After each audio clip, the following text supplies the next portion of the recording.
Ready.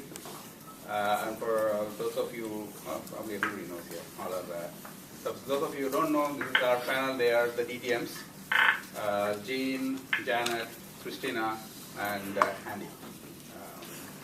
So we're going to have an exciting session here, and we have a few questions already, which people had sent. And our Jennifer Kong is going to be the moderator today. Without further ado, Krishna may say it's no longer valid phrase. So I don't want to take any more of our time here, so to Jennifer.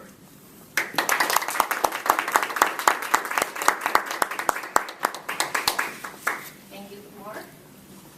Good afternoon, most welcome fellow Toastmasters. It's been quite a while since I've been standing before you, so it's my pleasure to be here. And most welcome guests, if we have any. Please just see a show of hands if we have any guests. Welcome. Your name, please? I'm sorry, Erica Charles. Okay, welcome, Erica. Thank you. So unlike the jury weather out there, it's going to be a warm and bright hour here as we spend the hour with our fellow distinguished Toastmasters. So thank goodness Kumar sent an email this morning to explain what DTM was, because in our crazy world of bank acronyms, we sometimes can get very confused. And as you know, in Toastmasters, there's a lot of acronyms to keep track of. But do not fear, because we are all here to help. Now for DTM, for me, it means dedicated team member, because each of these members are dedicated team members, or else they wouldn't spend their lunch hour with us today. So many of you probably know them, but I do want to just start off with a brief bio of each of them, and I would like to ask each of them why they are spending their hour with us, rather than spending it with their coworkers or busy at their desk doing their tasks.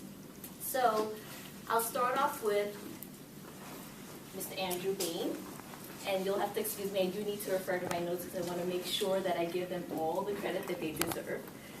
So Mr. Bain here worked in Supervision Group. He's a longtime Toastmaster member who has served Frog and the broader Toastmaster area and division in various leadership roles, including club president, area governor, and division governor. He achieved the Distinguished Toastmaster Award in 2002. So Andy, as an old frog, and probably I'm one of the few people who can call you that because I'm a fellow old frog. What are you hoping to achieve in the next 40, 45 minutes? What I'm hoping to achieve over this time frame is to be able to share some insights that I've gained over the Toastmasters journey, from the communication aspect, from the leadership aspect, to share some of those insights, some of the challenges. And I think being able to share that information can make things easier for others rather than having to probably repeat some of the mistakes I may have made. And also, given Toastmasters, it's always a learning opportunity. I also look to learn from my fellow DTMs as well as from the audience as well. So one of the things that Andy touched upon is one of the things that I value in Frog is that we not only give back after so many years of service and learning, we love to learn from all of you. Even as a new member, you can teach us as old Frog members a lot of things about communication and leadership. So it's a back and forth, it's a circular learning approach. So next we have Ms. Christina Ament. She works in the ethics office. She's a former president of our club, an Area 55 governor, and she achieved the Distinguished Toastmaster Award in June of 2015. And, I should mention, she's a recipient of the 2 awards at the 25th anniversary. She was Esteemed Mentor Award as well as this Distinguished Communicator Award. So Christina, you've certainly stretched your wings, not only within our club, but in our area, in our division, in our district. And for those of you who are not familiar, our club is specifically here for the Federal Reserve Oratory Group, but our club is actually within an area which is comprised of a few more clubs, and our area is 55. And within the area, there's a division, Division B, and then within the division, there's also a District 46. So, Christina, having stretched your wings so far, what brings you here to spend your hour here with us? Like Andy said, one of the most enjoyable things about being a Frog member is being able to give back and share what I've learned, my own experience. I want people to feel motivated and energized and passionate the same way that I do about frog. And I want to give you the tools that you can use yourselves to get through the DTM track. Even if it's not a goal that you have in mind, just to be able to give you some suggestions, things that I've learned that I found helpful along the way. Sounds exciting. I can't wait. Next, we have Ms. Janet Hawkins. She works in the compliance function. She's also a former president of our club, a former Area 55 governor, and she achieved her Distinguished Toastmaster Award in July of 2013. She also is a recipient of the Frog Exceptional Leadership Award at the 25th anniversary. So Janet, like Christina, you have spread your wings very far as well. So what do you feel you've learned the most that you're going to be able to spread to our team here? As the VPE, prior to being the president of the club, I got to work with a lot of frog members, and one of the things that came up a lot is that people were stumped about what topic to speak about for their next speech. And I would always say that's the easiest thing, really. You just need to make sure that you address what the project requests. And I remember a couple of years ago, somebody said, well, make up a speech about a potato, and somebody did. So it's really pretty easy to think of topics. It's just everyday life. You can pick. I think people struggle because they want the perfect topic to speak about, but as long as you make it entertaining and engaging, I think people will be receptive to you, so you don't have to worry so much about what to speak about, and that shouldn't stop you from signing up on the wiki to do a speech, because the topic should be able to flow, and if you have any questions about it, you can reach out to any of us. We'll be able to brainstorm. Within a couple of minutes, we'll be able to come up with something for you to talk about. As long as you address the project, there really isn't too much that you need to worry about. I would have thought potatoes would be a topic. Somebody did a speech on potato. That's very interesting. Okay, so next we have Ms. Jean Boyarsky. She works in the technology group, such as I, and she previously served as the Area 55 governor and is our current club president and was also the co-chair of the 25th anniversary celebration committee. She achieved the Distinguished Toastmaster Award in June of 2014, and she was also the recipient of the Frog Commitment Award at the 25th anniversary. So Jean, I know you had a very busy morning, and you were actually going to go and step out to get lunch. So what brings you here besides pizza in the back of the room? Clearly the pizza in the back of the room. My hope for today is that people have enough speech ideas and that they sign up for speeches on the wiki to the point where Kumar has to schedule some more meetings to meet demand. Yes, I just gave my vice president more work at a meeting. You had a hidden agenda here. Hey, the meeting was Kumar's idea.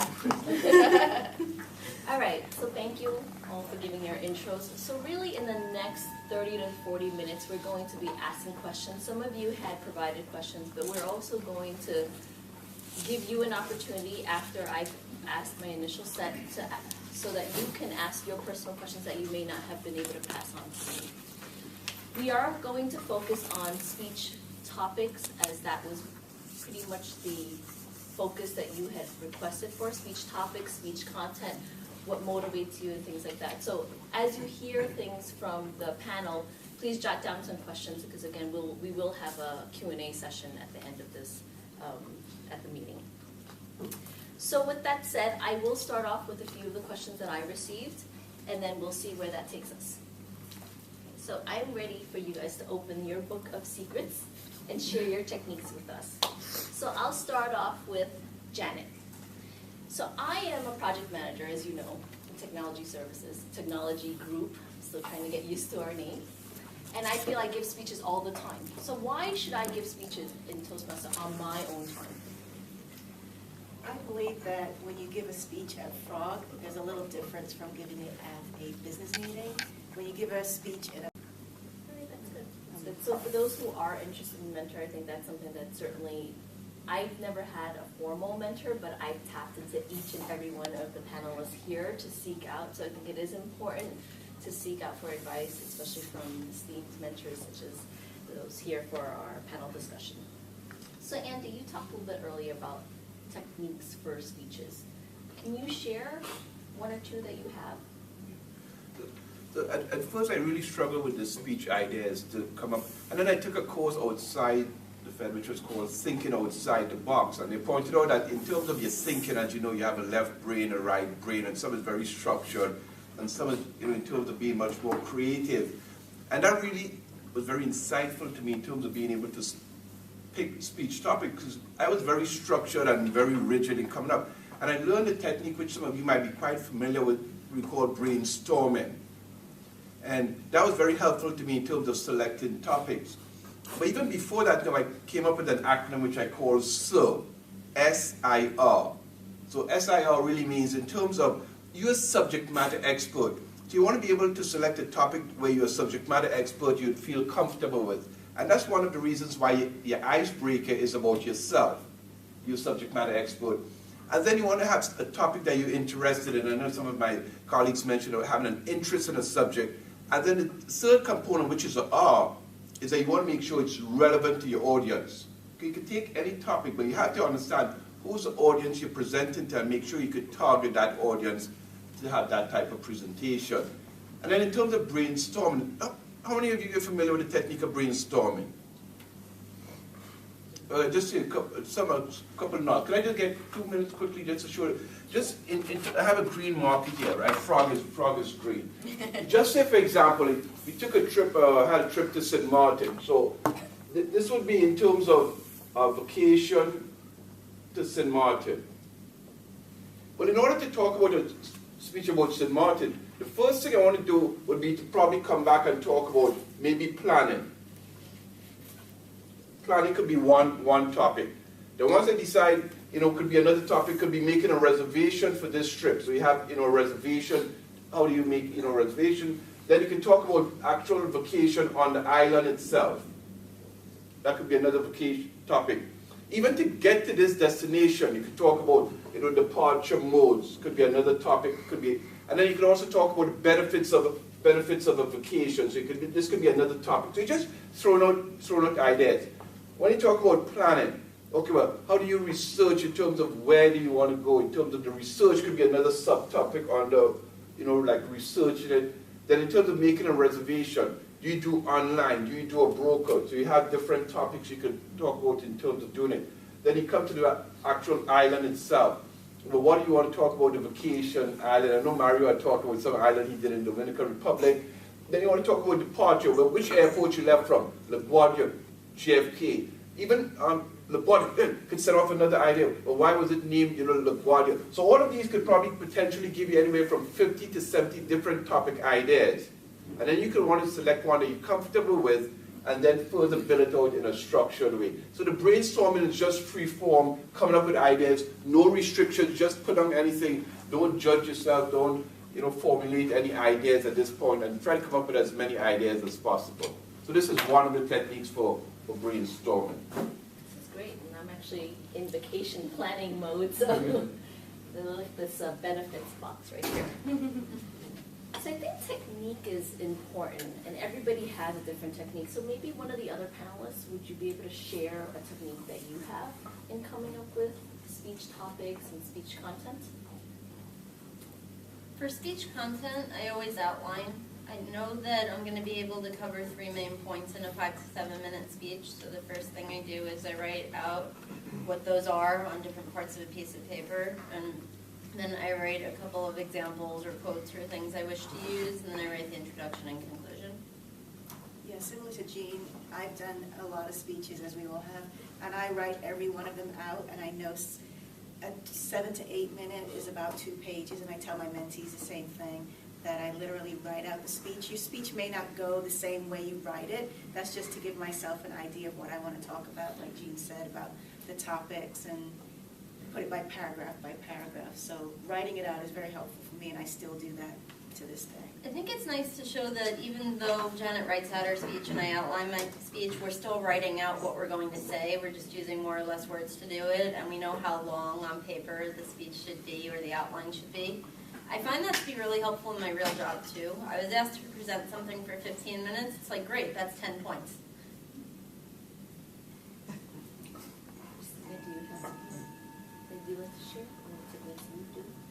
In terms of techniques, what I mentioned earlier is the importance of reading the objectives so that you have an open mind that primes you to be able to welcome speech topics in. Being able to look for inspiration, things that you find funny, like if you're on the train and something strange happens, just remember anything is a possible speech topic, and that allows you to go and develop this brainstorming technique. You can find inspiration in a lot of different ways. I have an approach in terms of developing content that combines what Jean and Janet said. Initially, I would write out my entire speech, and then as I got more advanced, I just made bullet points, and then now I'm back full circle into writing speeches again. And I think that's more because of what Mario shared with me in terms of contests, that you really want to have every single word matter. You have 5 to 7 minutes to deliver a speech, and if you are at the competition level, you want to make sure that any word you're saying is adding value. So I've come full circle again in terms of writing out my speeches. So it's a combination of both of their approaches. I also use a combination of the outline and the writing. I'm not afraid to share. I actually wrote out what I was going to say, and in the past, I would actually lock myself in a room and literally memorize because I was fearful that I would forget a certain word and then my message would not be the same. And now I've gotten to know that writing it gives me a sense of the outline and I know somewhat what I'm going to say, but it's okay if I don't follow my script. And if you look at this, you'll know I did not follow my script in my intro, but it's okay. At least I hope it was okay. You let me know later on. So, Andy, you may remember actually when I got up for my first table topics and I literally froze. It was the hardest topic. And I think a lot of new members, even myself, I get that antsy feeling in my stomach whenever I need to go and speak. Do you get that? Not for maybe for the icebreaker sometimes, because this, any topic, but once you're up there to be able to do it. But one thing I learned was from one of the Toastmasters techniques, what is the cause of the nervousness? And I think trying to understand that, I think, is much more fundamental, because as you know, the nervousness comes from this whole adrenaline rush. So you have this fear, which is really the opportunity to either fight or flight, type syndrome. And the way you overcome it is either you do some quick isometric exercises, a couple of deep breaths, you move your hands a little bit, but also knowing your subject matter. If you really know your subject matter, that helps to reduce the nervousness. So I don't necessarily feel that nervous in front of an audience once I'm, prepared, going into that type of situation. It's interesting that he talks about breathing exercises, because in the past when I would be memorizing my outline, I would be like, but the deep breathing actually does help. It does calm myself. So for those who do get nervous when you need to stand in front of the audience, do a lot of breathing exercises. I'm maybe not like Andy, but I'm nervous right now, like sitting here, because these were table topics questions that she's firing at us, and I'm like, I guess that feeling of not being prepared, not knowing what to expect. Table topics always gets me nervous, and I feel like, why is that? And I need to do it more. I need to just volunteer as many table topics questions as I can to be able to conquer that nervousness. But I feel nervousness is healthy. If I wasn't nervous, I'd be afraid, because that means I don't care about what I'm saying. So I love that feeling of nervousness because it means I am passionate, I have something to lose, I have something on the line. That's why I'm Information you want to share. When you deliver a speech at Frog, you actually get feedback, which everybody in this room, I believe there's only one guest, but everybody knows that you get feedback, and the feedback's very valuable. It helps you realize things that you may not know about yourself and lets you see, well, maybe I do speak a little fast, or maybe I do say a lot, or whatever it may be. And by coming to Frog and giving these speeches at Frog and learning this, it translates into your business life when you're giving a speech in front of your manager. That maybe your manager might not realize these things because they're not a Toastmaster maybe, but it will help you to know that you're delivering your speech more efficiently by working on the tips that you got from Frog. I will say personally, the ahs and ums is something that I have learned to try not to say, and I'm actually trying to pass that on to my daughter, who is saying a ton of ums and ahs. Keep in mind she's only 10, but it's never too early to learn, right? So, Christina, you yourself have actually given many, many speeches, again, at the area, division, district level. How do you choose a topic that you feel will be interesting for your audience? When I first started as a Frog member, I struggled with speech topics. It took me 3 years to complete my Competent Communicator Manual, which felt like a really long time. And I think I struggled because, like Janet said, I was trying to find the perfect speech topic up until speech 3. And then I just let loose. And I said, I can talk about anything I want. I was trying so hard to inspire my audience with every topic I chose, and that just was not going to work with getting through my CC. The best tip that someone gave me was actually Andy, who I would meet with early on about my speeches. And I don't know if you remember this, Andy, but he had told me to read through the entire Competent Communicator Manual. Read through it, read through the objectives, to get a sense of what's expected, what I would be required to speak about. And once I was able to do that, all of a sudden speech topics came so easily. Whether I was reading a newspaper article, listening to a podcast, a movie, your mind becomes open. And once you know the path, you're able to think of speech topics like that. They just come to you. And then I created a speech file.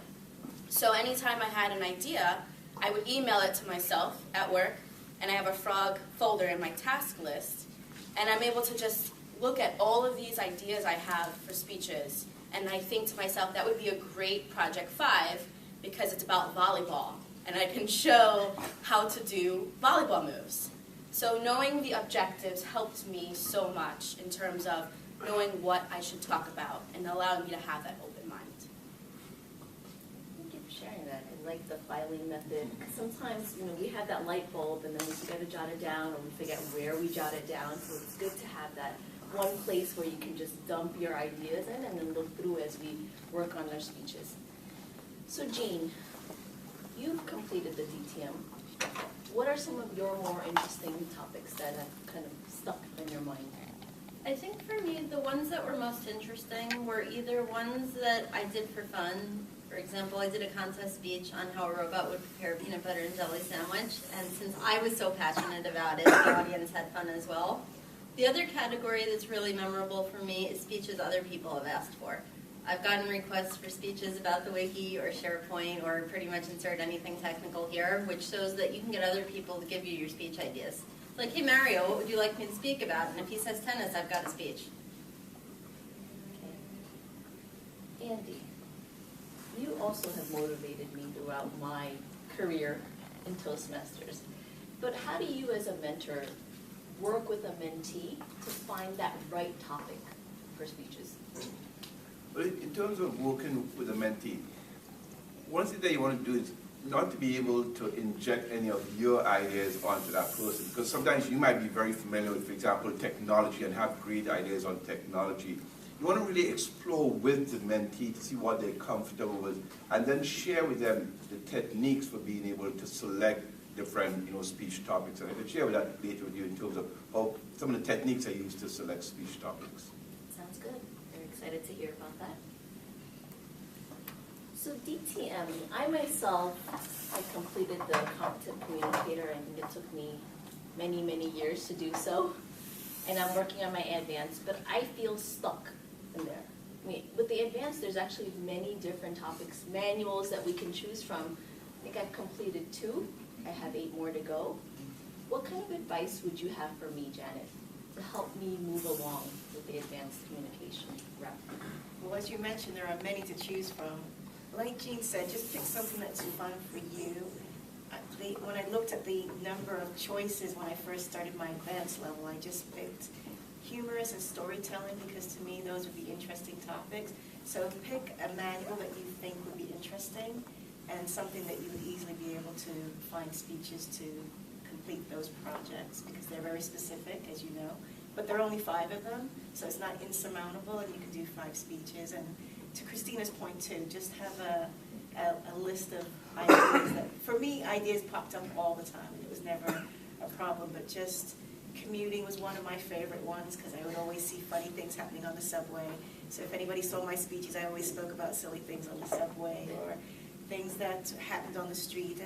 And to your point, ideas do pop up sometimes in the middle of the night. Just write it down have a notepad or something and just jot it down because ideas do come. You don't know when they're going to come. So find projects that you think would be fun as far as the manuals and write down ideas, and that should help you.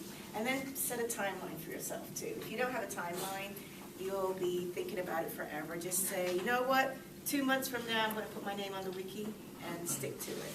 Otherwise, time will flow into weeks, months, years. Just set hard deadlines for yourself and try to aim for that. And make sure you think about vacation and work, and it's not going to conflict with that, and just go for it. I always think about vacation, not so much about work. Two more things on that. One's worth mentioning. We have a library that's on Janet's floor that contains all of the advanced manuals that exist, which means after you complete your CC, you can ask Janet to borrow the ones you're interested in, read them, and make sure that it's appealing to you so that you're not sitting there like, oh, project 2, I want to do that one. Right? If you pick ones that you're interested in, you're more likely to get them done. The other one, especially for advanced speeches, is pick a mentoring buddy. It's not a formal mentoring relationship, but you'll remind each other to give speeches and to keep moving forward.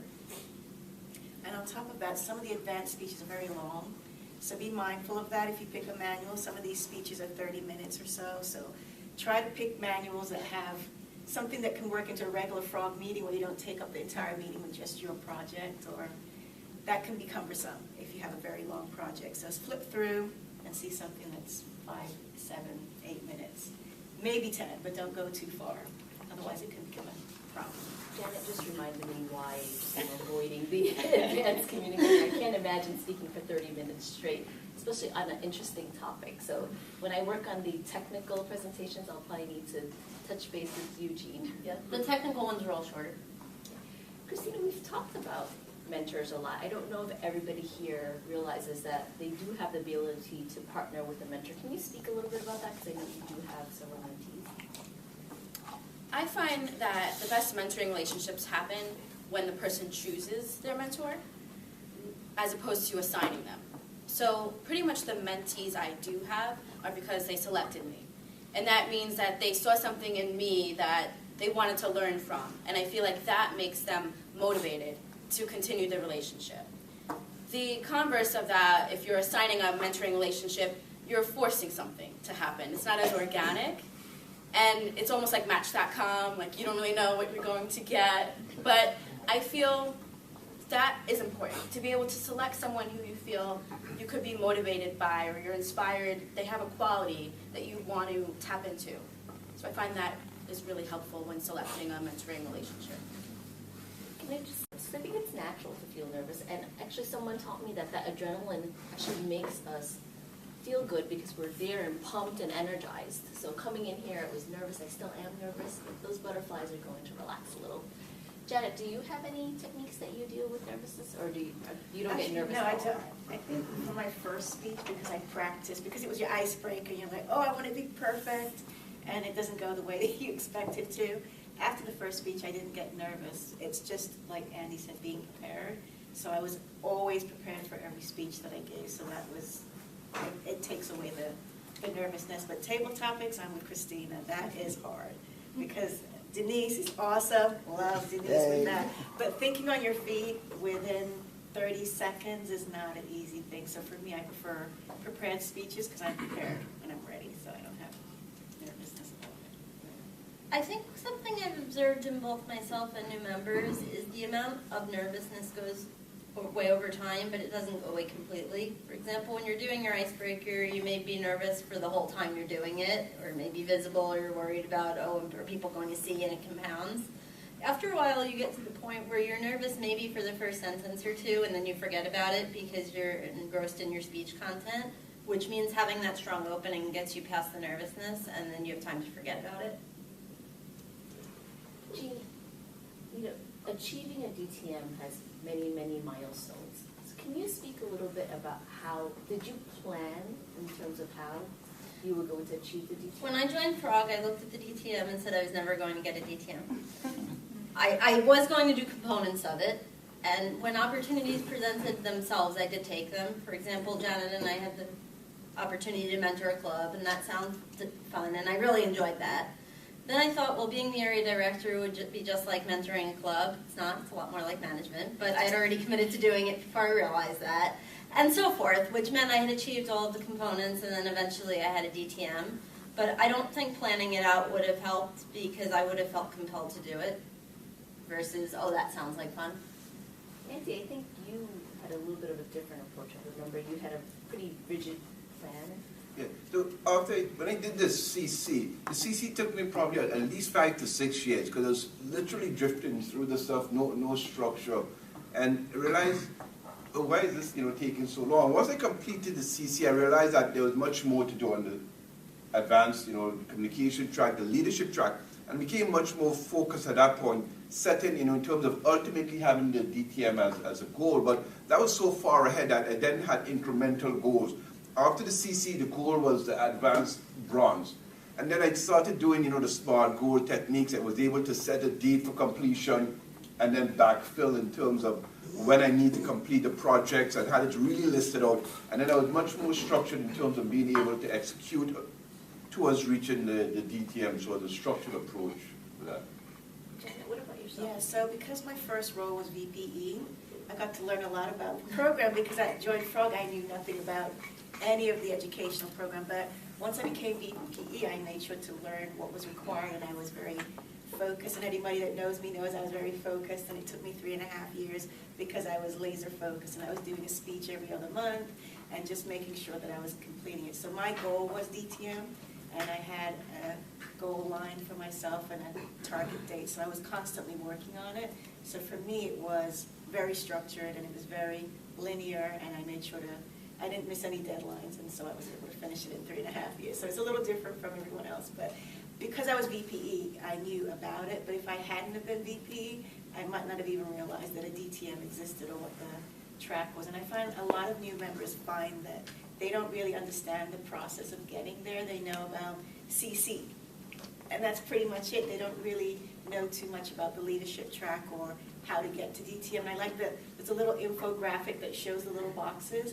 I think we should just splash that on the front of the wiki because people don't realize you can do both. People are like, oh, I'm doing speech. No, you can do speeches and leadership. So that's the way I did it. If I wasn't doing a speech, I was doing a leadership role, so I was constantly working on both tracks at the same time. Also, when Janet and Christina and I joined, Andy had his DTM, but most people did their CC and then either disappeared or became less frequent members of meetings, which meant we didn't have the opportunity to see this happening. If you remember now, you're seeing Kumar and Justin and Tamesh doing advanced speeches, so it's a lot more on the forefront of the mind, and I think that makes it easier. And for those of you who are not familiar with the various levels of the program, I do encourage you to at least read up on it, ask questions about it, so you do have this vision in terms of what you can accomplish through the program. I'm one of those examples that and back then it was called a competent Toastmaster. It took me that long and they switched the name on me. But I didn't realize that there was a world even past the CTM, which is now a CC. So I think it's important to understand, and you also will learn what benefits you'll get from the program. So I'd like to add that you can see that 2 out of 2, so Jean and I had no plan, and Janet and Andy had a plan. It sounded like they had a structured approach. This is what they wanted to accomplish, and when, deadlines. Jean and I just took it as we wanted to, for fun. And I think we all got to the same place. We all got to the same finish line, taking different directions, different paths based on what worked for us. I think that's the beauty of the Toastmasters program. You can choose how fast or how slow you want to go depending on what motivates you. And to that point, we're all doing this program over again because we're all crazy. But I'm going really, really slow. I haven't even finished my CC the second time. And it's been a few years, and I finished my CL pretty quickly. But I'm meandering this time as opposed to... And you're not the only person, because I've heard others who are going for their second sprint, and they are taking it a little easier because they want to enjoy it. They felt like with the first one they were pushing themselves and they didn't really get to enjoy or get as much out of the program. So for those of you who are going to get through your first one, you can take note for that for your second one. So at this point, I'd actually like to open up the floor for questions from the audience so that you can ask the burning questions that you have. Elena? So I guess I'm cruising right now. I decided to take the slow route as opposed to the more determined route. So in my case, there's a fear of making the leap or taking the leap, the frog leap, to that second speech or the third and so on.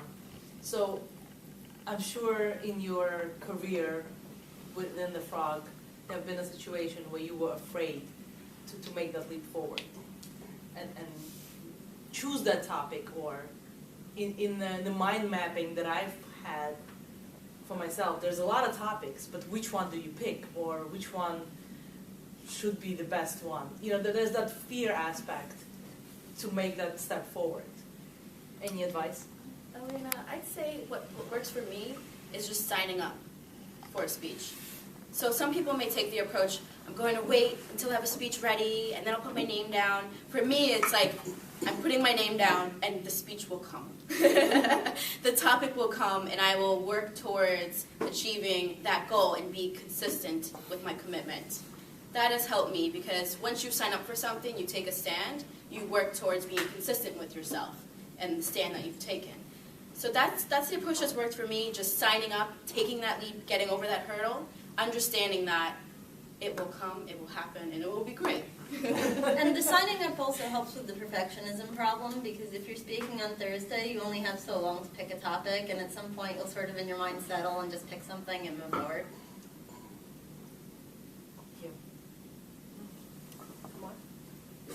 One of the constant feedbacks I get from people, for me as well, is that our day-to-day jobs, we are so busy with what we do. So how do I make time for this? And have you struggled with the same thing, and how did you go about doing it? So I had a philosophy teacher in college who said that there are two types of time: clock time and existential time. Clock time is the time that we all have, 24 hours in a day, 7 days a week. It's how we plan our schedules, how we plan this meeting today.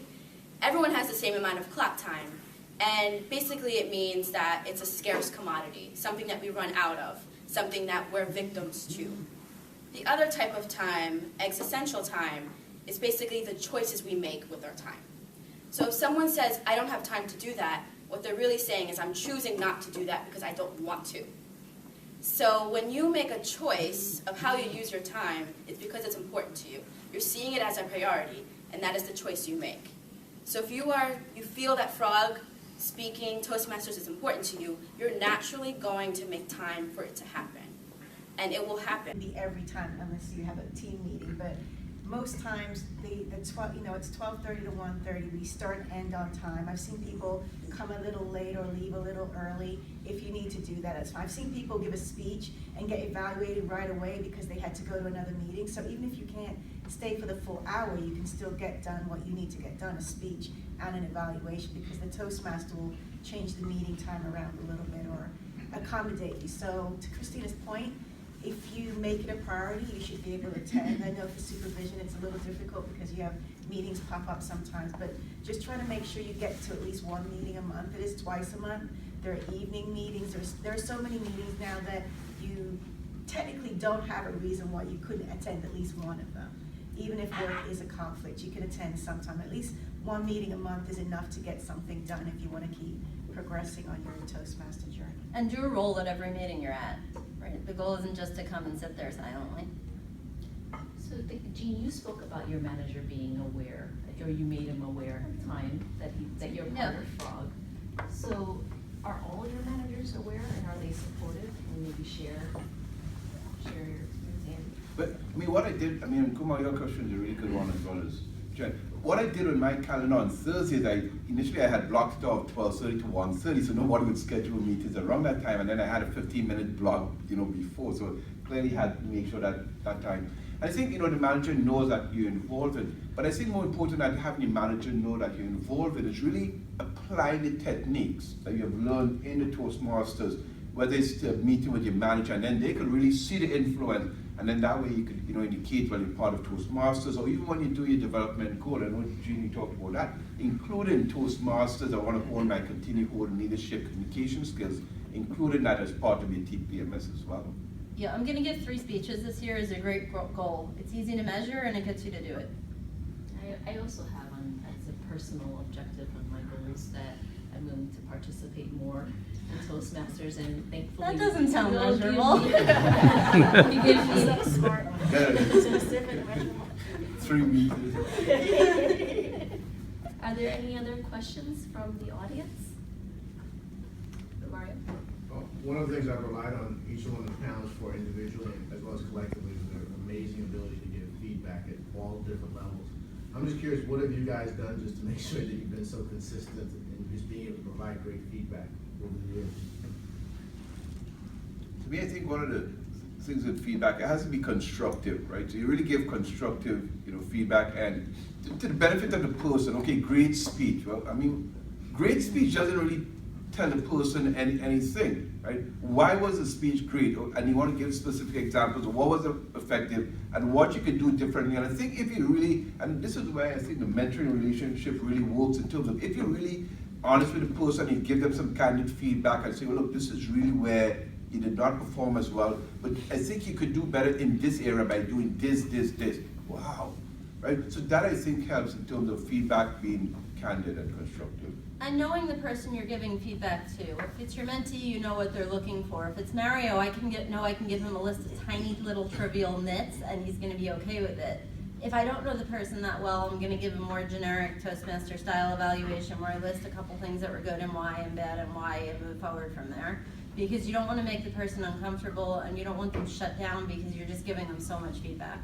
Yeah, I agree with both of them that it has to be very specific. You can't just say, you could do better. And with Mario, we always do that. We make sure it's very specific. And you can give somebody feedback and say, you need to fix this, but if you don't give them the how, they may not be able to bridge that gap. You need to give them the how and what to do to get to that better place. And to Jean's point, you need to know the person. I always stress with my mentees not to try and copy or emulate somebody else's speaking style.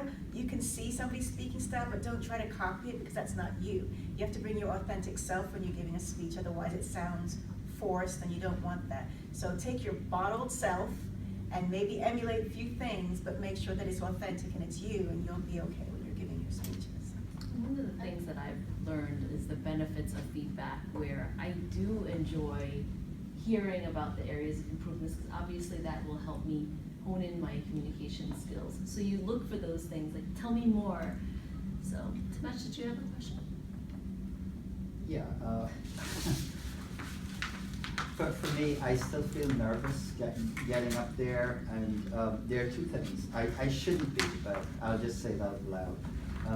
I know I have an accent, okay? I know that sometimes I use very plain language normally, and maybe I'm thinking too much, that when I get up there I should use a lot of, better language, for need of a better word, to give a more powerful and effective speech, and I worry about that. And that's why I haven't come off this horse. I've been doing all kinds of roles, but I haven't taken credit for anything for the past 4 or 5 years.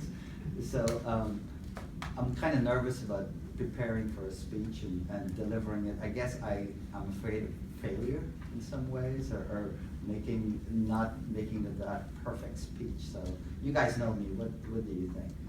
How many of you have a native language of English?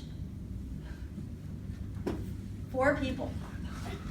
So note, with the respect to the fancy language, we want everybody to be able to understand it, which means in New York, there's a really good case for not using flowery language. This is a problem I have with the word of the day.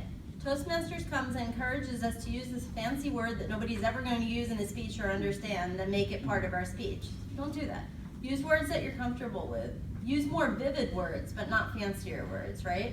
I can talk about the wooden table as opposed to the table. That's not a fancy word. That's not a vocabulary exercise. And also, I don't hear your accent. I was about to say that I know it's going to come off weird, but you are putting up a roadblock that doesn't exist. You really don't have a accent that it's noticeable to you maybe, but not to people that. I hate to listen to my own. I hate to watch myself on video. Watching the academic thing to proofread it was torture.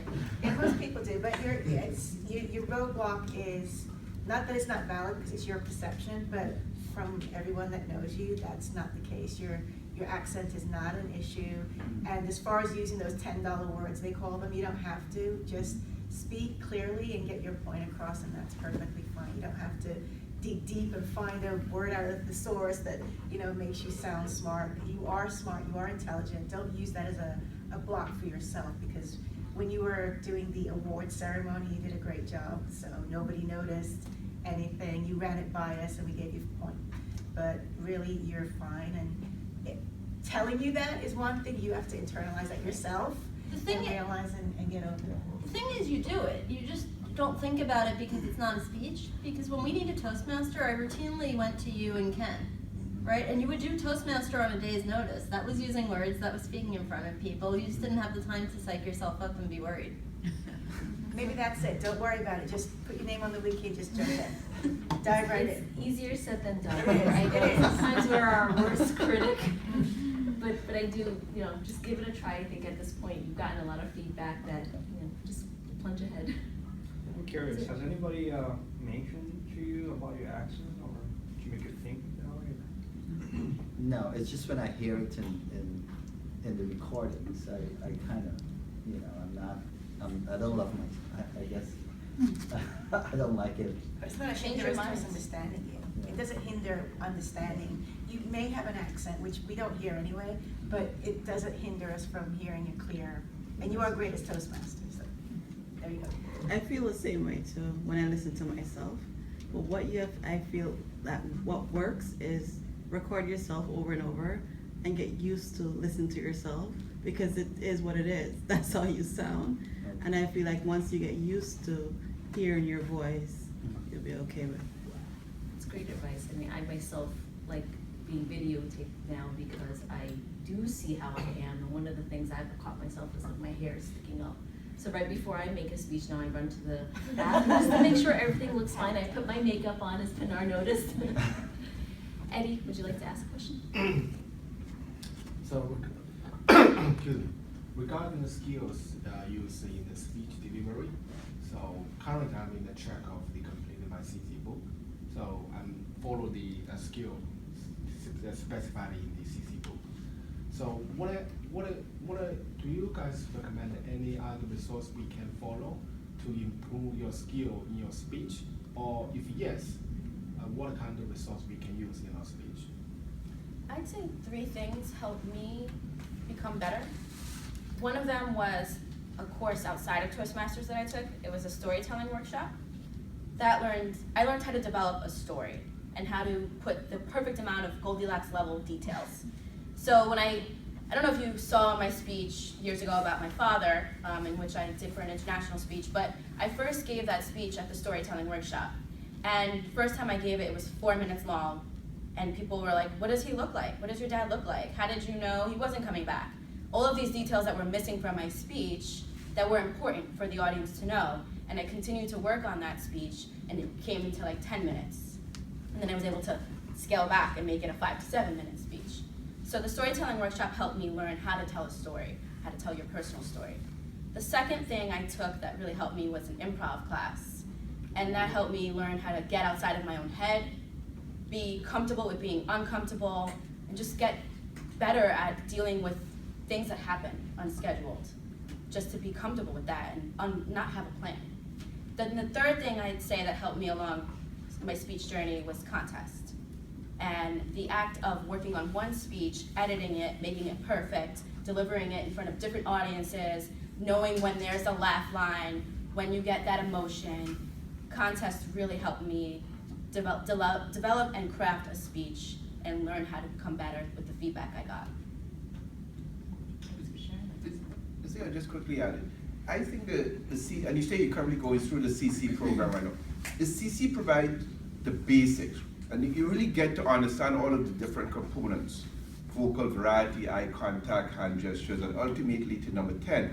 I think what you want to do is to take all of the elements that you learn in speech 10 and practice them in as many venues as possible.